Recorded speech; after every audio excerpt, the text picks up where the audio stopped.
Am I detained? No, sir. Okay, I'll see you guys later. I walk with you, sir. That's fine. And what I do have a problem with is go in the back parking lot. What's your name? What's your name? I don't need to give you my name. Nor do I, sir. Yeah, you do. I'll go look. All right, I'll go FOIA your policies and see if you do. Okay, sure. It's not on your shirt. How do I know you're even a cop? Really? I'm at the police station. You're filming us up here. That doesn't mean anything. Okay, here's what I'm telling you, sir. I don't want you in the police department parking lot. I don't want you in the police department parking lot. I'm asking you to leave the police department. What's your name? I'm asking you to leave the police department. Carney. C-A-R-N-E-Y. I'm asking you to Don't get jumpy, sweetheart. What's your name? Don't call me sweetheart. Don't get jumpy. I'm asking you to get up the parking lot of the police I'll call you what I want. You understand? I'll call you what I want. They probably don't understand, but the guy speaking to the police certainly does. You just heard the voice of James Freeman, one of the most fearless, outspoken, and knowledgeable police auditors in America. Freeman recorded this interaction with police in Denison, Texas. The video was from a few years ago, but has started going viral yet again on social media. On Reddit over the past few days, it has hundreds of thousands of views. Clearly, putting uninformed, ego-driven police in their place never gets old. Freeman specializes in talking to police the way they sometimes browbeat and try to intimidate ordinary citizens. What's your name? What's your name? You got a bunch of disrespectful punks over here, huh? Shoemate, what's your badge number? Is it 235? Who's the kid? What kid? He's a police officer, sir. Okay, I'm asking you to get up. I thought you had to go through puberty before you could become a police I'm officer. asking you to get off the police department property. I'm not on the property. I'm on the public sidewalk. This is part of the property. No, this is a public easement right next to the road. Okay. You want me to walk in the road? Sure. That's what you want me to do? No.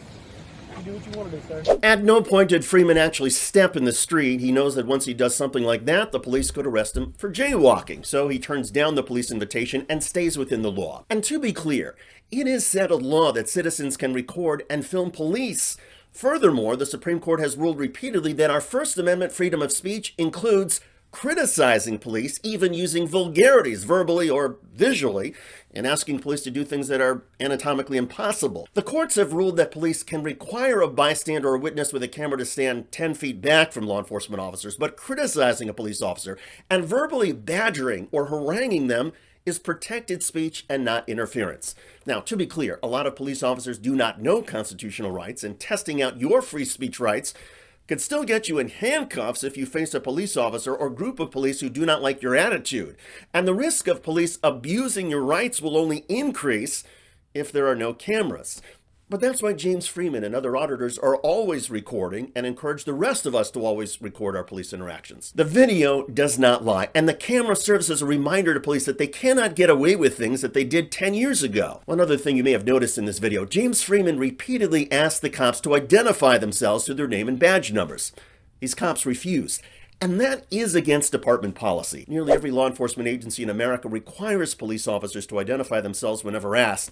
There are a few exceptions if a cop is working undercover, but once a police officer stops, detains, or questions you, you have a right under police policy to know the officer's name and badge number. You also have a right not to answer any of their questions.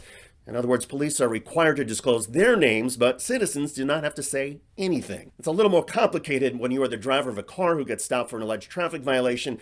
In most cases, the driver must then provide ID and proof of insurance. But if you're walking along a public sidewalk or public easement, as James Freeman was doing, you do not have to identify yourself or answer any questions. Kudos to James Freeman and other police auditors across the United States who are fearlessly educating police and the public. These efforts are making a difference. I'm David Schuster. Thanks for joining us. Tell me your thoughts in the comment section.